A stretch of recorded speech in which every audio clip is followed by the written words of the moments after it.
So, a blacksmith the town blacksmith was kind of the jack of all trades back then. Okay.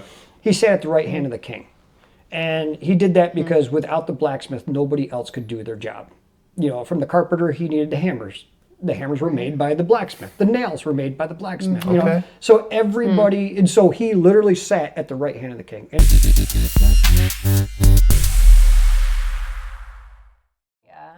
Yeah. Rob Lallier, I appreciate you inviting us here to record. Your awesome shop. Oh, thanks. So cool. Just a little bit of history, because I didn't really know you growing up. I knew who you were and your family. We lived parallel about how many miles do you think? Oh, between God, our, maybe. 2 or 3 miles, maybe. Through the woods. Yeah. I mean, Yeah. That's funny. my dog used to go over to his house and hang out with his female that's what you dog. told me. They were in love, I'm telling you. They were in love. And she was That's fixed. so cute. Yeah. She was fixed. And he was a Siberian Husky, absolutely gorgeous dog. Beautiful. Muttley. Yeah, Muttley. Muttley D. Mutford. The second. We had one. The second. Yeah, and the first one got hit by a car and he died. The old dog story. But That dog Tippy that Muttley loved got hit in front of me. Oh, really? Yeah, I was probably in like 6th, 7th grade. yeah, and you cry. Oh. I know, it was brutal. Brutal. So It was sad. horrible. Oh, Muttley went in his sleep. We were lucky. I mean, he was pretty old when he finally went, but we were doing something around the house one day. My dad walked out back where his doghouse was, and he was laying in the doghouse. Oh. And Sad story. yeah, sad story. And he'd come out and meet you. As you walk by him, he didn't come out and meet you. It was like, That's he so went to sad. sleep. He was old though. I mean, Yeah. God, A good long life at least, Oh, yeah, right? yeah, So. yeah. We all have them stories. Oh, Yep, yeah. we do. You guys have known each other for a long time then. I knew his sister more. Yeah. Oh, okay. Because she was okay. my age. Yeah. Okay. I'm 44. We won't tell anyone. Yeah, won't tell everyone. But I'm 44, and your sister would have been 44, right? Yeah, 6 years older than me. How old am I? 43. 43. Yeah. But so I'm just curious. I know we talked a little bit on the phone a couple weeks ago, and I know you told me a little bit of how you got into this, but a lot of it was very relatable to our journey in podcasting. Oh, yeah. In some way, shape, or form. It's just doing your own thing, and I really respect that. And It's a long, hard journey. It really is. But the reward is worth it. When you're all said and done, I'm my own boss. Yeah. And I'm my worst critic. Yep. I look at a piece now. I mean, showing you that first knife that I made. Yeah. I'd look at that now and be like, that would never go out my door. Yeah. You know what I mean? Yeah. And now I look at every single piece. Before, my wife was my critique person. Oh, okay. I'd get done with a piece and she'd be like, oh, there's a scratch here. All right. I go back to the basement, Cool. hand sand more and more and more until it was gone. Now I don't even have to have her. She's bummed out about that because she likes to feel like she's part of the process. Right. Yeah. But, I bring her a piece, she's like, yep, it's perfect. Yep, that one's perfect That was too. perfect. That was too. perfect. It's like, That's awesome.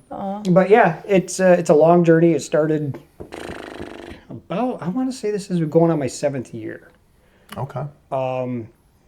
Started actually right over there in that very corner of the shop. I put the tin up on the wall and on the ceiling because I had a coal forge over there that I built.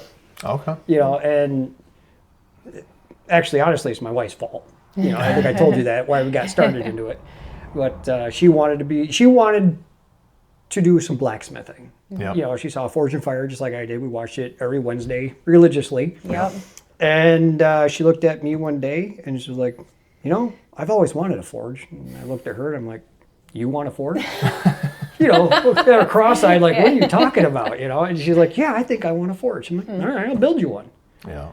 So I built a forge, and I told her, I said, well, let me figure things out, and then once I know how to, you got the critiques and the, all the fundamentals down, then I could show her what to do. Yeah. Right. That never happened.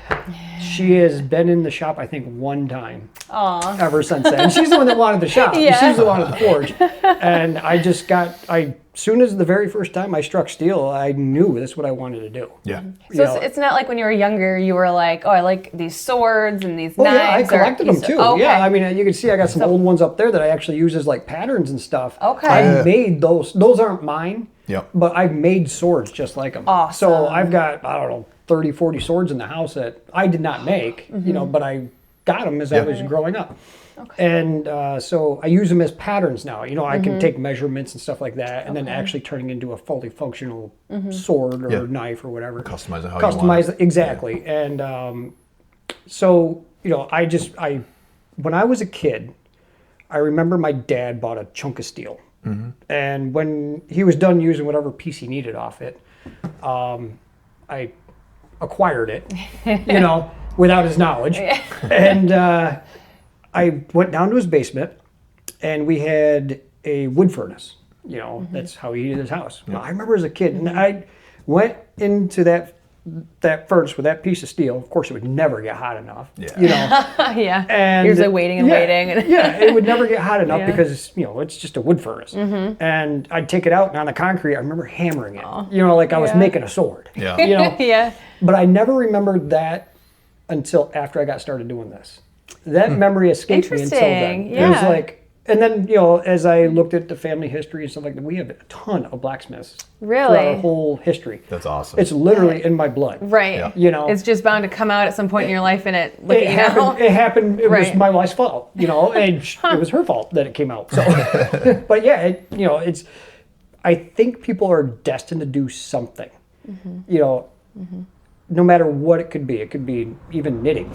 You know, whatever. It's people. There's a hidden talent in them somewhere. I agree. Whatever it is, it's just hidden. You got to find it. You ever heard the saying, everybody's a genius, but if you judge a fish by his ability to climb a tree. Yeah. Exactly. I believe, I don't know if it was Einstein, I believe. But yeah, you know, I think that does apply to like just about everybody too. Like there's something everybody can do. And I think it has to do with generations of it being done. You know, it might have been lost in your family at some point or another, but you know, at some point, you know, you might have had a bunch of blacksmiths in your family. You know, I mean, I'm technically not a blacksmith. I do some blacksmithing stuff, you know, like these bottle openers and stuff like that. You know, that's more blacksmithy type stuff. I'm more considered a bladesmith because I do mostly blades. You know, there's a big misconception that, you know, you're a blacksmith, so you shoe horses? I stay right away from horses. You know what I mean? So, you know, a blacksmith the town blacksmith was kind of the jack of all trades back then. You know, he sat at the right hand of the king. And he did that because without the blacksmith, nobody else could do their job. You know, from the carpenter, he needed the hammers. The hammers were made by the blacksmith. The nails were made by the blacksmith. You know? So everybody, and so he literally sat at the right hand of the king, and it was considered magic. You know, I could turn this chunk of ore, you know, into a blade or into a hammer or whatever. And I mean, I do that now. I make my own hammers for forging. I make my own tongs for holding the steel. I make, you know, because there's a kind of like a saying in blacksmithing, if you need a tool, you make a tool. Because that's what we did. You know, and so why go out and buy something when I can make it? Right. You know, as a blacksmith or even somebody who's getting into this, if you're very knowledgeable about getting your hands dirty and just trying to figure it out and to make it, you can be a good blacksmith. You know, because like most of my tools in here, like that belt grinder, I built that because I needed it. My 30-ton press behind you, I built it because I needed it. You know what I mean? And I could go out and buy one of those, but you're looking at $7,000, $8,000. You know, I could go out and buy a belt grinder, but it costs, you know, anywhere from $1,000 to, depending on the manufacturer, it was $5,000. You know, and when I got started in this, I didn't have that kind of money. It was supposed to be a hobby. You know, and so I just made what I could. You know, and as you can see, I'm still using it. You know, so it works great. Awesome. Right. You know, I will tell people though, if you're going to get into blacksmithing, there's a couple things you should and shouldn't do. First of all, if you're going to get into it as a hobby, keep it a hobby. Because if you start going down that rabbit hole, it's a very deep hole. And I'm still learning. I don't know. I mean, there's so much. I mean, with Damascus patterns and stuff like that, you know, there's so many different things. So when you started, did you watch a bunch of videos, or was there someone else that was like kind of teaching you, or how did you learn to do all of this? A lot of it was trial by fire, literally. You know, but a lot of it was like when I decided to do this full time. My boys would get up in the morning, go to school. you know, and I'd get them off on the bus, and then I'd drink my coffee, and while I'm drinking my coffee, I'd watch YouTube. And if there was something I was interested in making, I would look up a maker who's already made it. So it kind of gave me a direction, but, you know, there's always, you know, like I told you, this knife, this is day number 7, and these weren't the original handle scales. They were blue. They broke. So, I mean, it was like, okay, now I got to redo it. You know, so, you know, the same thing when you're trying to learn how to do this stuff, it's trial by fire. You do it, and now, like Damascus, when I first learned how to do Damascus the first time, when I got 2 pieces of metal to stick together, I was elated. Like, oh my God, you know, without using a welder, I can stick steel together, you know, and I think that was only like maybe 4 layers of steel that I got to stick. You know, and once you have it though, and you've got your processes down, and you don't stray from your processes, it becomes pretty easy. You know, but now if you came to the shop and said, I want to make a piece of Damascus, I'd be like, okay, we're going to spend a week doing this. You know what I mean? Because it takes time. For me, like I did that knife, just the billet alone, because there's over 600 layers in it. Oh my gosh. And I start with, I think that was 12 layers of steel, what I started with. Jeez. Wow. So you actually use a welder to hold them all together while you're doing your initial forge weld. And then you draw it out into a bar, right? So you got 12 layers drawn out, then you cut it up into sections, stack them all back on top of each other, weld them back together, put them back in the forge, heat them back up, forge weld them back together, do that again until you get your layer count you want. And that will take 3 or 4 days. Wow, that's you know? cool. So when somebody orders a sword and they want a piece of Damascus, it's like, okay, what kind of pattern do you want? And how much do you want to spend? Because, you know, just that one with 600 layers was 3 days just making the billet. You know, and then you've got to draw it out, you got to hammer it into shape, and then you've got to do all the grinding and add the handle scales. And, you know, and with Damascus, you have to actually hand sand it up to 2000 grit before you etch it. Wow. Yeah, so everything's got to be done before you even etch the steel to bring out that contrast. You know, and so people don't understand how much work goes into even with the smaller knives. You know? But I've got my process down, and I try to keep my prices that people can afford. You know, I want people to have one of my pieces in their hand for like a hand-me-down. You know, like keep it in the family. Yeah, exactly. On the flip side, I hope people look at it and they don't see the prices, and they need to think about how much time and effort's put into this. Because like, you can go to Walmart. So I can go get a hand knife for $10. Yeah, it's not the same thing. It's not the same thing. When they use stainless, and a lot of knives that you'll see, you can have a leather on stainless because it doesn't rust. When I first started doing this, I was making leather sheaths. And I think it was my brother that returned a knife I made him, and he's like, it's all rusty. I'm like, what'd you do? He goes, I don't know, I kept it in my drawer. I kept it oiled and everything else. Well, come to find out, leather holds moisture. So I got away from doing leather. I mean, I still do some, you know, like just for looks, and you can actually hook that through your belt, you know what I mean, and wear it like an everyday carry type thing. So the leather would hold the moisture, and who would want to keep their knife separate from their sheath, you know, while they're just putting it away? Exactly. So I got away from that and started doing the Kydex, and I like the Kydex because you don't need the clasp to hold it and everything else. It just locks in. You know? Did you do like trial and error trying to figure out the best material for that? Again, I would watch YouTube, and I started looking up sheaths and stuff like that, and people were doing Kydex. And so I got, you know, looking into Kydex, and it was real simple to work with. I can make a sheath in probably, I don't know, 20 minutes. Oh, cool. You know what I mean? So they look sharp though too. And they're meant to last. You know, or even leather will rot. You know, plastic's not going to rot. You know, and every sheath is made for each knife. So I couldn't take that knife and put it in that sheath. You could totally tell by looking at it. Well, because you form it around.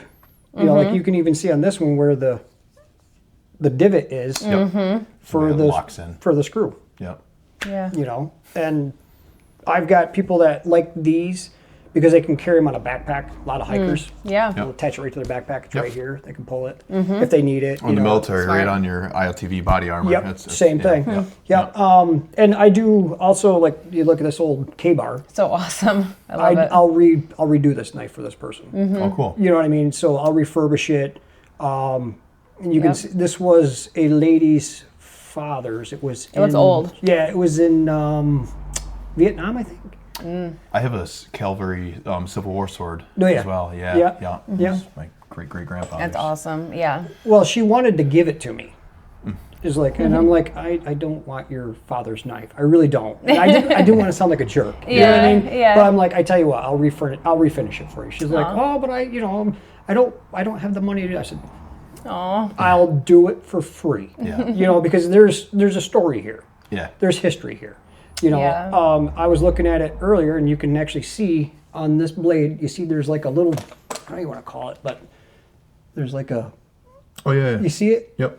That's where this person was using it to baton through something. Oh, okay. So, I mean, there's a story behind this Yeah.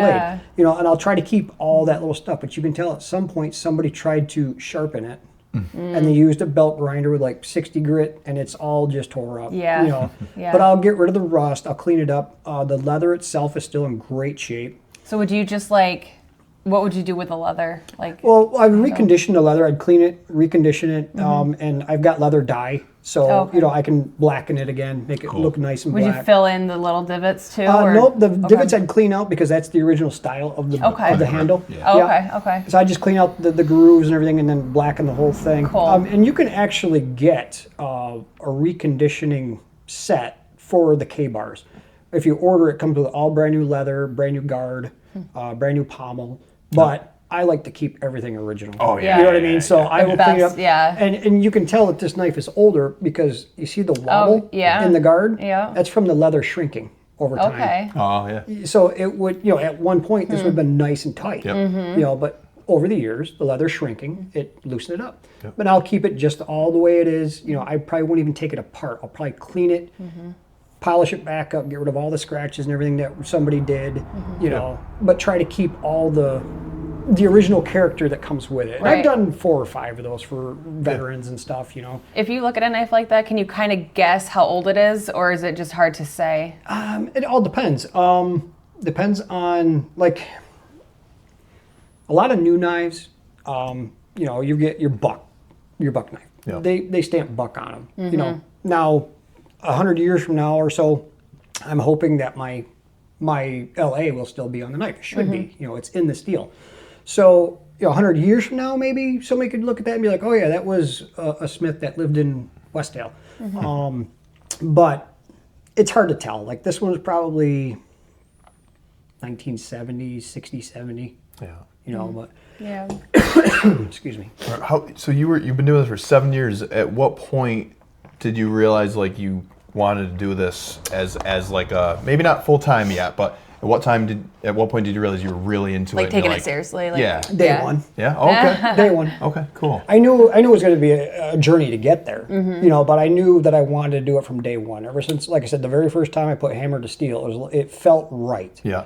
You know, I can remember times before I did this full time, my wife would, you know, like I said, she'd go to work. You know, I'd come out to the shop. She'd call me on her lunch break. Hey, hon, how you doing? Da, da, da, da, da. Oh, good. I'm just in the shop. And then she'd, you know, and I'd go back to work. She'd come home at like 4 or 5 o'clock in the afternoon, and I'm still in the shop. And she'd be like, oh, honey, I'm home. Okay, I'll be in a little while. Well, and then she's calling me from inside saying it's 8 o'clock at night, and dinner was an hour ago. Yeah. You know, and I'm like, oh, crap. You know, Yeah. I guess I should stop for the day. But then you're like, I'm so close to finishing, you know. Yeah. And that's the tricky part. So when I decided to go full time and make this a business, we kind of sat down and talked about it and everything. She's like, you got to treat it like a business now. You got to have business hours.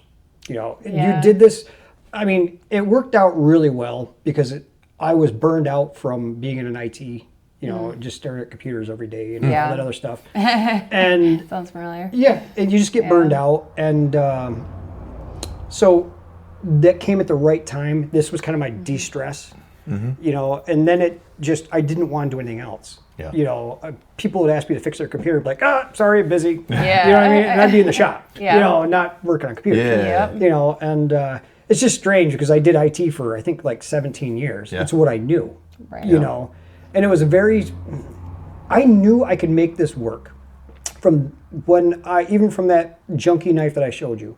I knew it was going to take time to develop the craft, but I knew from the get-go that IT and any other forms of making money was not what I wanted. Yeah. Right. You know, I get more out of handing somebody a piece and knowing that in 100 years I'm dead and gone, but my pieces are still around. Yeah. You know what I mean? I got this one lady, I did a Damascus sword for her husband, and he was in the military, and he ended up getting Agent Orange. Yeah. And, he's not in good health. But she wanted to have, I think he's even got dementia. Yeah.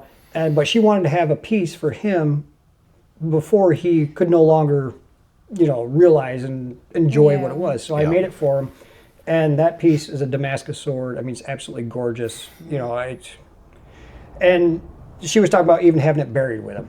Oh, wow. And to me, that's like, oh, that's really cool. But at the same time, I'm like, oh, that really sucks. Yeah, because you want I want people to see it, right? Yeah. But in 100 years or 1,000 years, when somebody digs him up by accident and there he is holding a sword, that's cool. Who's this guy? And my maker's mark would still be on that blade. And that's, to me, that's the cool part. I mean, these are going to be around long after I'm dead and gone. But how long till was it? What year were you on Forge of Fire? oh God, I think it was 3 years ago. Okay.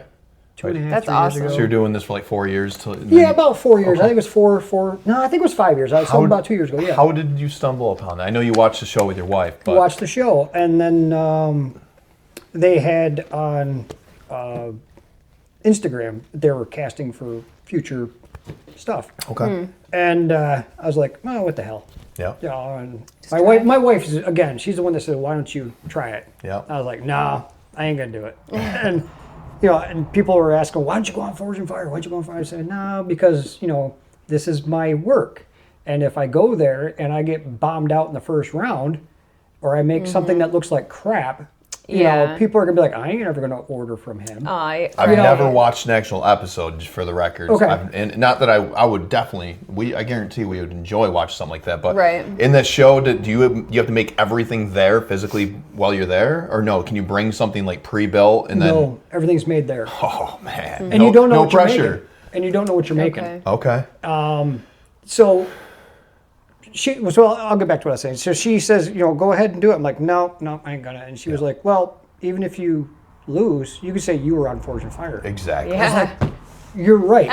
Again, Yeah. and so I applied, and this was before COVID. And they're like, yeah, we're interested and everything. And we actually had, there's a lot of paperwork and a lot of stuff you got to do to even get considered to be on the show. They want to know about your tattoos and everything else, because they've had some stuff happen before, big old Nazi sign on somebody's neck or something like that. Okay. You know what I mean? Yeah. So they can't have that. So they want to know your tattoos. They actually set up a like a live video chat type thing. That makes sense. Yeah, and I did it right here in the shop, and it was crazy when I got picked. I didn't have anything. Because all my pieces I was making individually for somebody. Yeah. Right. And they're like, oh, when we do this interview, can you have some of the pieces you've made and stuff like that, just set so we can see them around? And I'm like, sure. Call these people up and be like, can I? Yeah, I wasn't like, and the one guy, he's got, I don't know how many swords. He's got a Viking sword. He's got a Knights Templar sword, a Knights Templar dagger, and a Knights Templar shield that I made. Okay. Oh, And cool. so I called him up and said, "Hey, Chad, I need your swords." He's like, "Why?" Okay. Yeah. I was like, and I had to sign a non-disclosure form, so I was like, couldn't tell him why I needed his swords. Interesting. Okay. And he was like, does this have something to do with a certain TV show? And I'm like, it may or may not. He's like, yeah, you can come get them. So I had them all set up in next to the power hammer and stuff like that. Funny. And that was a cool. I mean, the show itself, it happened so fast. Yeah. And like when I got there, they pick you up in the morning. I mean, I drove down. They sent me a car. Where? Where was it? Connecticut. Okay. So it's not that far. Right. Like Not too 6, bad. 7 hour drive Yeah. there. And so, they rent you a car. Ooh, that's a cool story too. I ended up getting a Hellcat for a rental. Oh yeah. Fun. Yeah. Okay. Yeah. Well, the thing was they asked me when I signed up to go on the show that I could be like on call. So like if somebody couldn't make it, they could just call me and say, hey, we're, get in your car and come on down. And so I told myself, I'm not going to drive my truck all the way down. You guys got to rent me a vehicle, And so they're like, yeah. And so they called me one day and it was like, we need you to come down. I'm like, okay. They're like, go get a rental car. All right, but don't come down until we tell you. So, all right. So I go get this rental car, and it is this tiny little. I couldn't even get my suitcase in the back. It's like one of those like I two think it people was like a things. Chevy Volt or whatever. The thing was really small, and I'm Gonna like, tip over if you turn. And so when I got, and so all night long I waited for this phone call. It ended up being like 3 or 4 o'clock in the morning, and I'm still waiting for this phone call to make the trip. So finally, I sent the guy an email or a text or whatever because we're all in the thing. I'm like, I'm going to bed. I said, even if you wanted me to show up, there's no way in heck that I could drive and then be on a show and be at my best performance. Yeah. And they're like, okay, we don't need you. You're all set. It's like, okay. So I went to bed and I returned that car. So when I was at the place where I rented my car, I'm like, hey, next time, can you get me something a little bit bigger? And he's like, yeah, sure, no problem. And he's like, can I order a couple knives from you while you're here? I'm like, yeah. So he ordered a couple knives. Cool. And then it was time for me to actually go down. I'm like, all right, I'm coming to get my car. He was like, I got you. That's awesome. So I drove there, and here he has his Hellcat sitting there. And I tell you what, that car was fast. That's awesome. And fun. Yeah. But the show itself, it's when you get there, like I said, they take you to your dressing room, take your phones, lock them up. You can't text, you can't look up stuff. So you don't know what you're going to do. Yeah. And then there's a lot of movie magic. Of course, they got to make it look good. Yeah. And so you go there, they make up you, they mic you, and everything else. And like I said, the makeup was kind of a joke, so it runs off your face anyways. Yeah. And so then you go and you meet the judges, and then you go in, they'll bring you into the thing, and you do that walk-in. If you've never seen the show, you walk in, and you stand in front of your anvil, and they do that like 4 or 5 times to get the right shot. Oh, okay. And so you do that, and then they go in and they have something like this over top of the piece you got to make. And then they'll pull it off and be like, this is what you're making, And if you watch the show, it makes it look like you're starting, they'll say, and your time starts now. And then you'll see the clock and they'll start ticking down. Well, technically that's not how it works, because there's movie magic, and they have, so you go in and you stand in front of your anvil, they tell you what you're going to do. They do 5 or 6 takes of that until they got the right shot and everything else. And then you go back to your trailer and wait. And then they call you back in. Then you actually start. It's about an hour wait because if you're watching the show, when you get introduced, the forges are off, for the noise. Just like the fans and stuff like that. Right. And so you go back, they light the forges, and you already know what you're making. So you kind of got an idea, okay, how do I want to do this? You can think about it, but you can't talk with the other contestants, like what you're going to do. You can visit, but you can't talk about what you're going to do. Yeah. And makes so then you go back in, and then they say, okay, your time starts now, and then you run to your bench, and then they stop. Right. They do that 4 or 5 times, make sure they get the right shot, and then you actually start working. Such a process. It is. It's and by that time you're like, okay, just let me get started. Yeah. And when so in front of your anvil, they'll have a cloth covering a piece of steel. So they show you what you're going to make, and then they have that cloth covering your steel, and you pull off the cloth, say, this is what you're going to make it out of. And mine was a 12-pound piece of steel. It was about that big, about a foot long, weighed 12 pounds. And we had to make an oversized hog splitter. A hog splitter is basically like a cleaver, but it's made for splitting hogs in half. Oh, wow. This thing was like this tall. When I was also, I had to stretch this bar, from like this to like this, and have all the dimensions and everything right, and it was crazy. And they did. I remember I caught my boots on fire. I caught my bench on fire. We had this safety guy, and I called him the safety Nazi because he was terrible. Oh my God, he was up your butt. You know what I mean? If you're doing something wrong, he was right there. And, when we first get there, you got to go through the safety meeting and everything else. And they're like, carry your steel down by your side, and don't. But by the time you're said and done, you've got this 4-foot long piece of steel that you can't carry it like this. So you're walking around with it like this, He's like, you can't do that. Yeah. Like, And he was terrible. And so when I got started with that first chunk of steel, I welded just a work stick on it. Because I couldn't carry it with tongs. There was no way. So I just welded a stick on there to hold it in. And, after a while, I didn't need that stick anymore. So I just took it over to the press and then broke it off and threw it under my bench. Well, that chunk of steel is still piping hot, and under my bench is all the papers for drawing up your design and everything else. my bench caught on fire. So safety knot, he runs over, puts it out. He's like, you can't put that there. Put it under your forge. I'm like, okay, sorry. Yeah. And so I threw it on my forge, and then at the end when they're doing the countdown, okay, you got 5 minutes left on the clock, Smiths and stuff like that. I was actually right underneath the clock, so I look up, I'm like, oh yeah, there's only 5 minutes left. I'm like, I need to heat treat this blade. And that's heated up to critical, which is non-magnetic, in case you didn't know that. So when your steel is like I can take a magnet, touch that steel, it's magnetic. Well, if you heat it up to the point where it's no longer magnetic, that's when it's ready to go in the steel or into the oil. And so you put it in the oil, and it cools that blade rapidly, and that's what hardens the steel. And so I'm like, this long blade's going to take 5 or 6 minutes to heat up, So I'm painting it in and out of the forge, heating it all up evenly. Yeah. And I'm watching the time tick down, about 2 minutes left. I'm like, okay, now or never. So I put it in the oil and I stir it. You got to keep it moving because there's this vapor barrier that will stop the steel from hardening. Yep, that makes sense. So you got to keep it moving. And so I pull it out and I look down the blade, and this blade is so long and thin I can watch it actually go starting to bend. Oh. And so I threw it on the ground, on the floor, and I jumped on it. I stood on it. Now this blade is 1,500 degrees and cooling rapidly, but my boots are rubber. Yeah. So I had smoke just rolling off my boots. Oh my gosh. I'm standing there. There's nothing else I could do. There's only a few minutes left on the clock, so I'm just standing there rocking back and forth and smiling with the judges, and they were laughing Everything's their fine. ass. Everything's good. They were laughing their ass off. And they're like, we've never seen anybody straighten a blade by standing on it. And when it was all said and done, they looked at my blade, and it was the straightest one there. And they're like, really? It worked. What? Yep. Oh, that's crazy. But there's also, I kept a little compass on me. There's this, I never believed it, and it's still hard to believe. But I kept a little compass on me, something like that, because you could only have a couple things with you. You could bring 2 sets of tongs and a couple hammers. That's all you could bring. And I wanted my leather belt so I could strop the blade. After you sharpen it, there's this little burr, and you got to remove that burr, like the old razors, like the straight razors.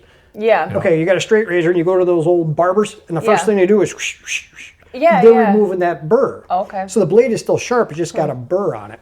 Yep. And so they use leather, and so I wore my leather belt. And they're like, well, you can't wear your leather belt. I'm like, why not? I said, that's part of my outfit, first of all. Yeah. And second of all, I want it for stropping if I need it. And they're like, well, my belt said cat, like caterpillar. And they're like, well, you can't have advertisement. Can you put tape over it? That's what they did. Okay, yeah. They cover it with black tape. yeah. And I'm like, really? Come on. Who's going to see my belt? Yeah. You know what I mean? Yeah. But we can't wear a hat or anything like that. It's got to be, Like just nothing on it. nothing on for the lights. Yeah, And gotcha. So, and I wore the belt and stropped, and it was a good time. And the judges were good. I liked the judges. They were all nice. I still talk to some of them. That's cool. Did you learn a lot from being there? Like different stuff that you didn't know before? Yeah, I did learn that I'm too nice. Oh, okay. Yeah. Well, I was the first one to go. All right. Because this blade, I can't remember the dimensions, but the width had to be the whole length of the blade 4 inches wide.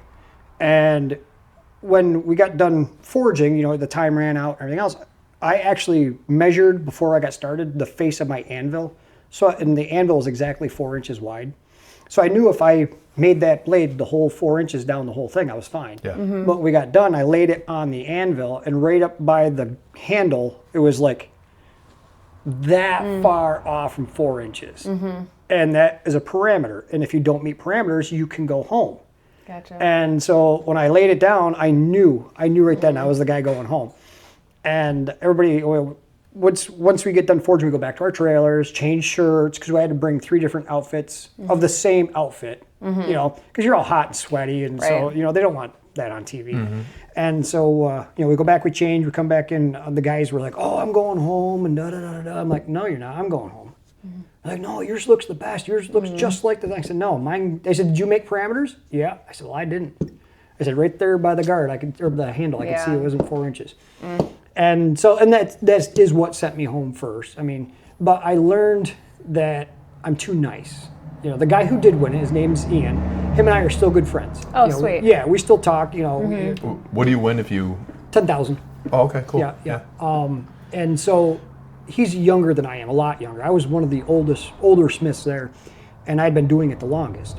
And he being young and not knowing, all the tricks and all that other stuff, I was helping him quite a bit. Like, he was using the power hammer at one point. We should have been using the press. I'm like, hey, you'll draw that out faster on the press. You know what I mean? Right. So I was like kind of the big brother. And you're able to help each other. You can like, talk, during, you can talk, and you'll be like, Cool. Okay. But it's, it's still a competition, and that was my problem. I didn't really treat it. I should have been more cutthroat, and like, you're on your own. Sorry. Like that's wrong, but I'm not telling you how to fix it. Yeah. So, but I was just too nice. So if I go back, like I said, next time I'll be a little more cutthroat and be. Have you applied to go back since? I have not applied to go back because it takes a certain episode now because I've already been on.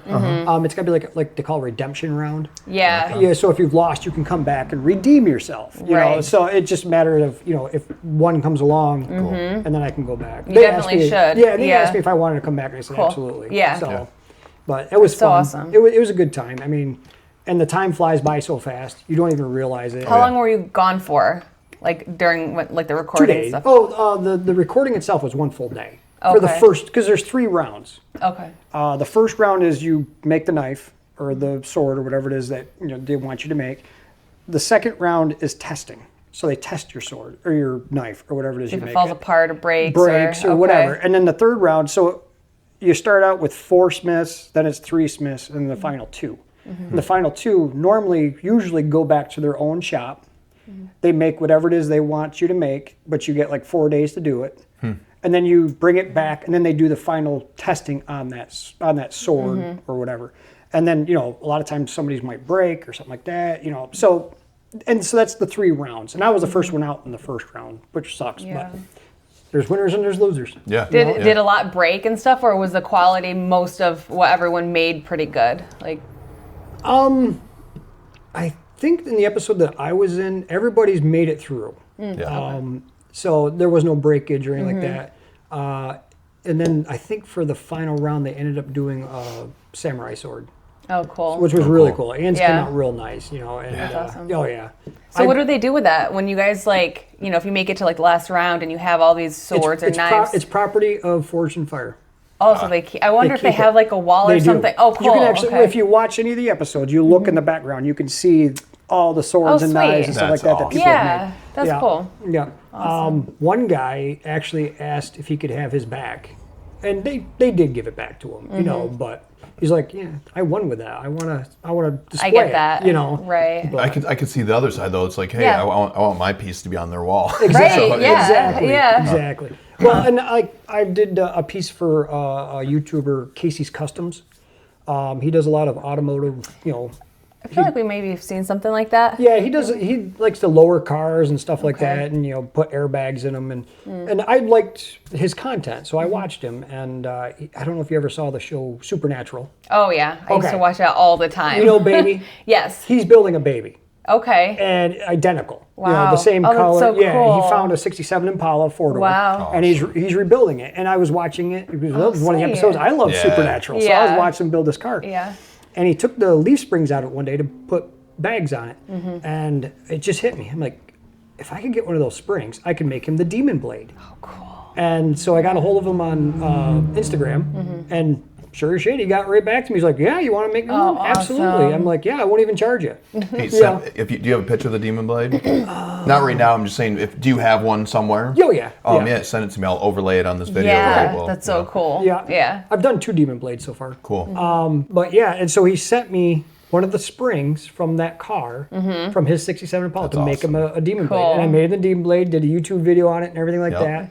And then he plugged me, and shit, my followers went. Yeah. You know what I mean? He's got like 4 or 5 million followers. Kidding. That's mine awesome. jumped, and one guy even said, I'm here because of Casey Customs. It was like, cool. Wow. that's really cool. Yeah. Yeah. And I still talk to him and everything else. He's like, when are you going to make me the Angel Blade next? I'm like, well, when you want it. Yeah, you got to do that one too now. Yeah, so now I got to do that one. So cool. But it just hit me. I'm like, if I could get one of those, because I was just starting YouTube, and I was trying to find how to get noticed. Right. Because there's blacksmiths, they make knives and everything else, and there's a lot of ones that I follow, but Right. they've been doing it for so long that their custom work is absolutely gorgeous, and I'm not there yet.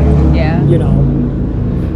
So noisy. I can't believe this mic's out. There's so much salt on the road right now. I know. I would never own a motorcycle. Yeah. To each their own. Yeah. You know, but As far as like, I'll definitely. I want to try to help you out, and make some For sales. sure. And you know, I got a lot of military connections, and as far as custom military pieces and stuff, you know, I'd love to, you know, like this. I didn't see this in person. You know, I looked at this one a lot, which is beautiful. This is absolutely insane. Like, Yeah. I love the texture of this handle and everything like that. yeah, there's That's beautiful. Coca-Cola, hickory, 7,000-year-old bogwood oak from Russia. What? And there's a piece of Damascus in the back. The clamshells are all done by hand. This whole guard was forged out. Yeah. Yeah, then I Cerakoted this just to give it contrast. Yeah. You know what I mean? It's just a Bowie knife. Yeah. You know, I do so many hunting knives. I mean, Yeah. hunting knives and kitchen knives are my #1 sellers. Yeah. You know, they pay the bills. Yeah. You know what I mean? So every now and again, I like to just do something a little crazy. Yeah. You know, make a sword. You know, just Right. just because you get. Just like any job, you do it over and over and over again, Yeah. you'll be like, I want to do something different. Yeah. You know what I mean? Yeah. So even though I still love making knives, I still just want to do something different every now and again. Yep. You know, even a bottle opener or something like that. And that's what, if somebody come take a class, usually they'll come and make a railroad spike knife, you know, or Yeah. something like Cool. that. That is cool. Yeah. Bottle opener out of a railroad spike. But, you know, and like I said, I offer for anybody can come take a class. It's like $100 per person, you know, and I'd like to try to keep it a small class. Yeah. First of all, the shop's not that big. Yeah. And second of all, you know, there's a lot of things in here that could bite you. Yeah. You know, so I like to try to keep, you know, my eye on everybody. Yeah. And so, and I offer it for, like I said, the military, you know, if Yeah. you're a veteran, come, I ain't gonna charge you. That's awesome. You know, just come. You need to release some stress, That's come and so bang on some cool. steel. Yeah. But Yeah. Do you ever set up at like a farmer's market or anything? not so much farmers markets, but I do. There's the annual home days out in Vienna. Okay. Or Vienna? Yeah, up that way. I'll do that. You know, I take the forge out there. I've got a mobile forge, and I take Cool. the anvil. Oh, cool. and I just lay it out on a table like this, so if somebody wants to buy something, they can. But you know, they can watch me work, and then you know, Yeah. offer classes and stuff like that. And that happens a lot. I usually do the parade. I'll put my forge right on the. I got a float. Yep. You know, and I put the forge around there and forge while I'm going through the parade and everything else. And Sweet. people absolutely love it. You know Yeah. what I mean? Yeah. But this year I can't even get to my float. And Yeah. the parade's next weekend. So that ain't going to happen. Okay. Yeah. So that ain't Oh going to happen man. this year. Yeah. Aw. Which is all tax write-off and stuff like that. Because you got, you know, you got to be a business too. Yeah. Yep. So- Yep. And I don't sell a lot of knives per se, like these shows and stuff that I go to. It's more of I'm getting business. Yeah. And you're You getting know, noticed. getting noticed, and- getting your name out there and getting all that stuff. Yep. Yep. Now, when in the 7-year journey that you've been on, like, what difficulties have you had? What, like, transitioning from working and then doing this? At what point did you stop working your 9 to 5 and transition to this? It was about year four. Okay. 4.5. About maybe. about the same time you went on Forged. Yeah, it was just about that time I was really considering going full time. Yeah. And then when I went on Forge and Fire, it was kind of like, okay, if you are good enough to make the show, Yeah. I'm good enough to start making this. And so the problem Yeah. was I was getting to the point where work was getting in the way of making knives. Yep. You know, and you know, it's hard to wrestle with that because like right now is my slow time of the year. Yeah. I haven't sold anything in a month. Yeah. You know, so bills are tight. Yeah. But as soon as it starts picking up, it's Yeah. like, okay, you're Right. good. You know, so I mean, I could go. I mean, I've made. There's been weeks where it's been $2,000-3,000. There's been weeks it's been like 300. Yeah. You know, and you just gotta. You know, I'm lucky enough that my wife has a really nice job, and she can go and pay the bills, and I can. You know, this is more like play money and build the shop. Yeah. You know.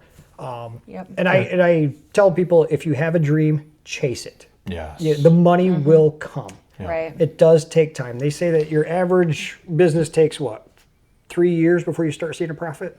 Yeah. Yeah. I've been hearing. About 3 years to make a Yeah. profit. But if you don't do it, you never will. Yeah. You know, You start Gotta your start 50% somewhere. of the way there. you Yeah. will, You know? right? Yeah. And if you've got a passion to do something, do it. Yeah.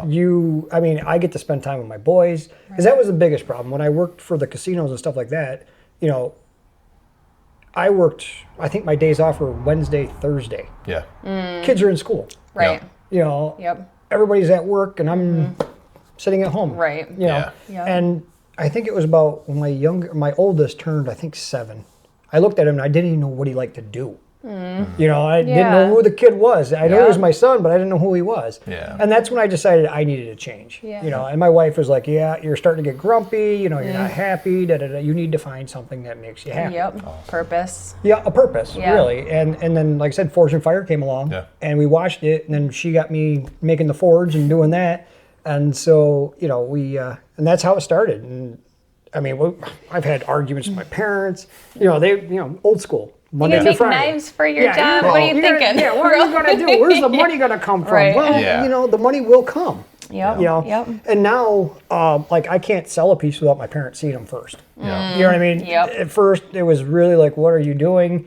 You're going to starve. Your kids are going to starve. You know, but I think once they realize, I think the big turning point for them is when I went on Forge and Fire. Yeah. Right. It was like, okay, This is real. This Like, is real. He yeah. can really do this. And then, you know, they'd start seeing the pieces getting better and better and better. But my mom, she wants that. Yeah. She's like, she told me because I told her, I said, anytime you want a knife, Yeah. I'll make you one. I won't Yeah. charge you. You're my mother, for heaven's sakes. You gave me Right. birth. You know, you gave me life. And so I told her, I said, anytime you want a knife, I'll just make you one. Well, I brought that one over after finishing it. And she's like, I want that one. I'm like, no. Mom, how about another one? I'll I'll make you your own special one. Because if I were to sell that one, which I will, I'll sell it. Somebody will want it. Oh, for sure. Yeah. Yeah. I would have to sell that one for probably $450. You know what I mean? That's it. Yeah. Like, man, that is beautiful. I know. If I was, if the thing is I know I could sell it for more. Yeah. You know, but at the same time, I want people to have my pieces. I know. Yeah. You know, I want, you know, if I was going to market this at a fair price, I'd say $700-800. Yeah. You know what I mean? All day long. But I would sell it for $450, $500. You know what I mean? Because I want people to have my pieces, but not only that, I want them to be able to afford my pieces. Yeah. You know, and the work speaks for themselves. So they know when they get it, it's a piece. And if they get a good price on this, Returning. they're going to return back and get another knife. Yep, and believe it or not, more women buy knives than men. Really? Yep.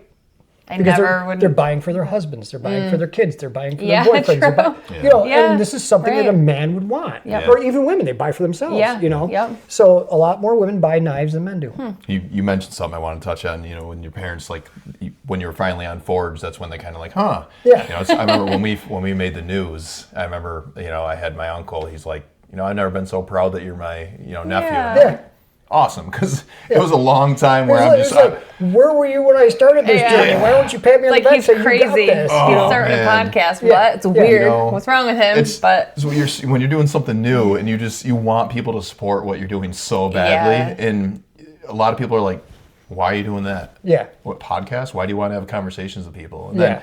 then, you know, then it slowly transitioned from just her and I to, you know, we had some people on, and then, you know, when it started kind of turned into like just we're traveling and having fun with it.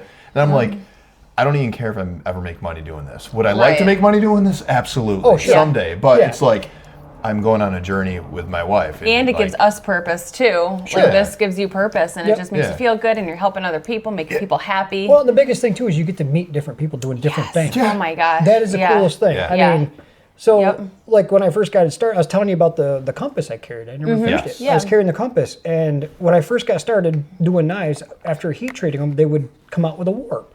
Yeah. And I was like, why are these things warping all the time? And so I talked to an old blacksmith, and he was like, well, are you quenching magnetic north? I'm like, what are you talking about? What? He was, yeah, quench your blades magnetic north. So I'm like, okay, sure. And I'm like, one day I'm like, what the hell, I'll give it a try. Yeah. And I did it, and magnetic north is that way, just so you know. And it straightens the blades. Because what happens is those molecules are bouncing so hard, and then they Yeah. get locked in it when you harden them, Yeah. that even the pull of the earth can make your blade pull one way or the other. So crazy. That's wild. You Like- wouldn't think of that. I never was an It old sounds blacksmith. like it's so far fetched that someone just made it up. Yeah, you know, that's what I was like. Yeah, sure, magnetic north. Yeah. Sure, Yeah. you're pulling my leg. Okay. Yeah. But Yeah. now I quench magnetic north all the time. And So I mean, you cool. still will get warps, but you won't get them bad, or Yeah. you know, it's few and far between. Yeah. And the warps that happen now, you can still straighten. You know, you can still straighten the blade. Yeah. So before you'd have a banana, You know, and now you got just a little tweak that, you know, when you're tempering the blade back and from being so hard, you can straighten it. That's really cool. Yeah, so I said, the crazy things that you learn from old people. Yeah. You know, and you're like, They know some sure, things. yeah, Yeah. I've been around the block. Yeah. But, Man, Yeah. you know, I think it's so nice doing shit like this too, and like with what we're doing, and it's keeping our mind off what's going on in this crazy freaking world. yeah, it is It's like, crazy. Yeah. It is you crazy. know, I just, it's so much better. Like, and I hope people tune into stuff like this, like your YouTube videos and stuff like that. Yes. Watch that Yep. rather than watching whatever's going on. I watch more YouTube than anything else. Yeah. Same here. Yeah. I mean, I don't Positivity. Think, I don't Yeah. have I don't think I even have a subscription to a TV thing. I just watch YouTube. Yeah, You we know, it's don't like- watch TV. Yeah. We don't watch the news, nothing like that. I dabbled into the news only because of the whole thing going on with the corrections officers, Right. and I was, you know, I got a lot of COs that are my friends, and I'm just like, wait, what? None of this makes sense. Seems all intentional, you know. And I have no political affiliation or leaning or anything. I just common sense is common sense. Right. Morals are morals. Like, Right. what the fuck is happening? But Yeah.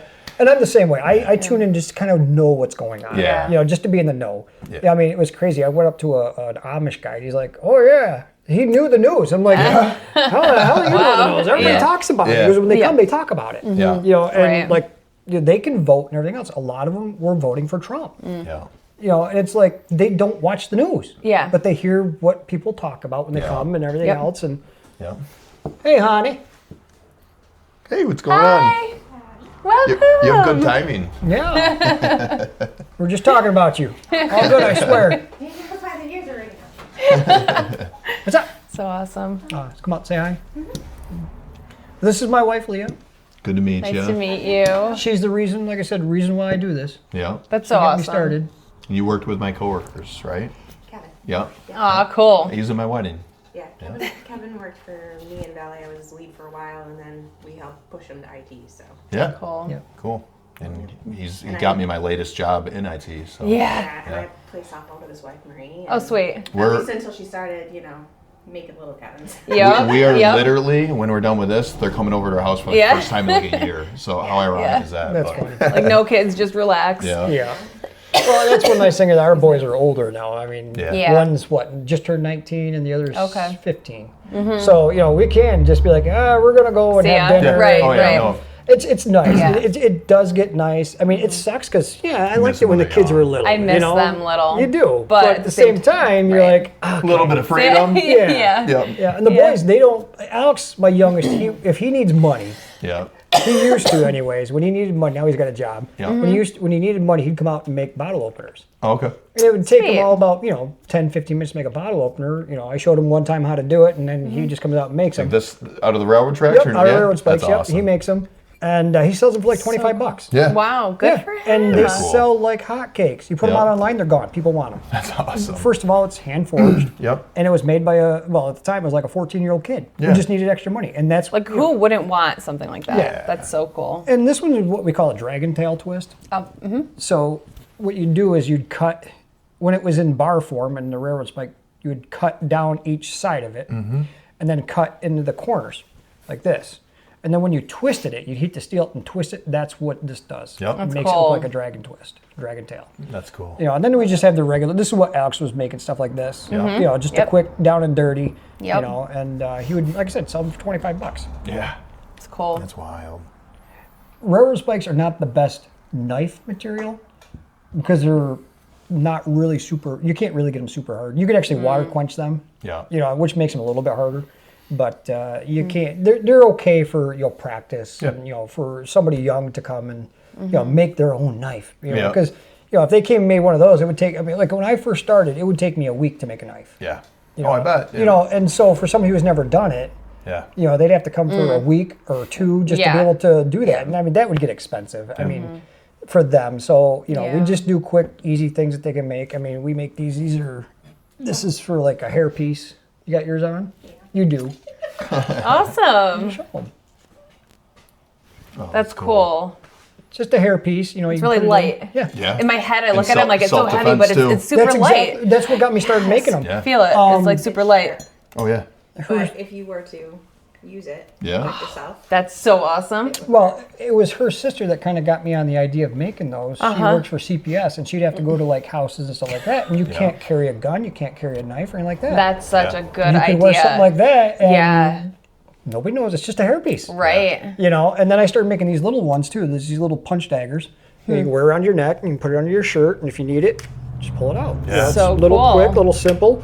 And it's usually like $75. Yeah. You know what I mean? I don't charge a lot for stuff like that. I'd rather have somebody have something that they could protect themselves Yeah. with than Yeah. Yep. make money. You know, I mean, yeah, it's a business, and yes, you need to make money, but at the same time, But that stuff is so cool for like gifts and Oh, yeah. for Oh, anybody. yeah. Christmas is usually my busiest time of year because you know everybody has that extra money or they want to get that extra special present for Yeah. somebody. What was it? 2 Christmases ago, I had 25 knives. The lady ordered 25. Oh my god. One person? One person, 25 knives. Oh my gosh, how long did that take you? Oh, let's see. A couple months. No, it took me. 5 to 6 weeks. By the Yeah. time we got all the materials in. And Yeah. That's so awesome. She was very nice. She's the bank manager down at M&T. Yeah. And Cool. She said, I like what you do. This is how many knives I want. I want this many chef, this many hunting, you choose. Yeah. So we Oh, got to cool. go ham and go, like this skillet, this Sweet. skillet, Oh, this yeah, style, that was Oh, that'd be this. fun. But by- yeah. And then But- she looked at them all and went, okay, so this is for this person. Oh, this one screams this person. Yeah, but by Cool. by the end of doing it all, I was burnt out. Yeah. You know what I Yeah. mean? Because all of December, that's where I was. You know, I was in here making knives because I had to have them done for Christmas. They were Right. Christmas presents. Yeah. You know, but Oh my I mean, gosh, I've had when I first got started, I would take pretty much. I mean, it might not be a lot of money, but because I wanted to get my name out there, I was not charging as much as I should be and stuff like Yeah. that. So I had this one lady like a week before Christmas says, "I want a kukri, Damascus kukri." Kukri? Yeah, it's a Filipino weapon. It's got a handle, kind of like a handle like this. Like a crazy raptor claw. Yeah, and Oh, it comes. cool. It's skinny Edge here, to it. and it's like skinny here, and then it widens, and it comes back to a point. Oh, like okay. that. So that's a kukri, and she wanted that for her husband for Christmas, and she ordered it a week before Christmas, and I didn't have a power hammer. I did it all by hand, all hand. I mean, that whole piece was hand forged, and I had it done Christmas Eve Yeah. at like 5 o'clock in the afternoon. I was delivering it. Wow. And I was like, okay, my shoulder hurt so bad and everything. That's when I decided right then and there I needed a power hammer. Yeah. Because if I don't have a retirement. Yeah. I turned in all my retirement to, not yet. Right? I turned in all my retirement to build the shop and pay bills and stuff like that as a, Yeah. starting out. Yeah. And so, I have no retirement. I plan on doing this until my body says Yeah. I can't do it anymore. You know, Where can people find your content and whatnot? Your website and Yeah, social media and stuff. I don't have a website because I had a website, but I was paying for something that wasn't generating a lot of revenue. Yeah. So it wasn't But worth it. you don't really need it You with, don't. with Facebook. Yeah, Right. You got and page. that's what I do. I do Yeah. Facebook, Lallier Artistry on Facebook, Yep. Lallier Artistry on YouTube. Yep. So I mean, that's my my business logo, and that's it's also stamped in Do you the have an blade. email? Yep, it's LallierArtistry@gmail.com. And that's how they can contact you and Yep, ask yep, questions they can, or order yep, and right stuff. through Facebook. I mean, that's where I do most of my business. Because what I'll do is I'll make a knife and then I post it, and somebody I timed want it one it. time. Yeah, Yeah. I timed it one time. I finished a knife and I wanted to see how long it took to sell. Yeah.